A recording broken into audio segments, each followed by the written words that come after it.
એશિયાની સૌથી મોટી ઔદ્યોગિક વસાહત ગણાતી અંકલેશ્વર જીઆઈડીસીમાં આવેલ ડાયનામિક નામની કંપનીમાં ગુરુવારના રોજ એક અસામાન્ય અને ચોંકાવનારી ઘટના સામે આવતા સમગ્ર વિસ્તારમાં ભારે અફરાતફરી અને કુતૂહલનો માહોલ સર્જાયો હતો.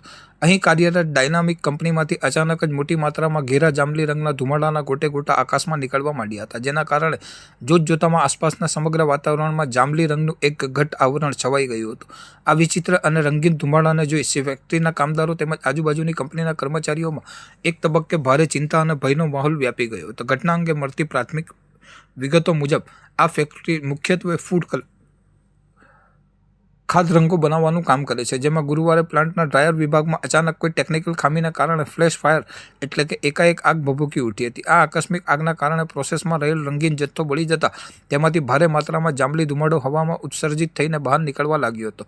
અકસ્માતની જાણ થતાં જ કંપનીના ઇન-હાઉસ સેફ્ટી અને ડિઝાસ્ટર મેનેજમેન્ટ વિભાગના જવાનો તાત્કાલિક એક્શન મોડમાં આવ્યા હતા અને યુદ્ધના ધોરણે ઓપરેશન હાથ ધરીને ગણતરીની મિનિટોમાં જ પરિસ્થિતિ પર સંપૂર્ણ કાબુ મેળવી લીધો હતો, જેના કારણે એક મોટી દુર્ઘટના ટળી હતી.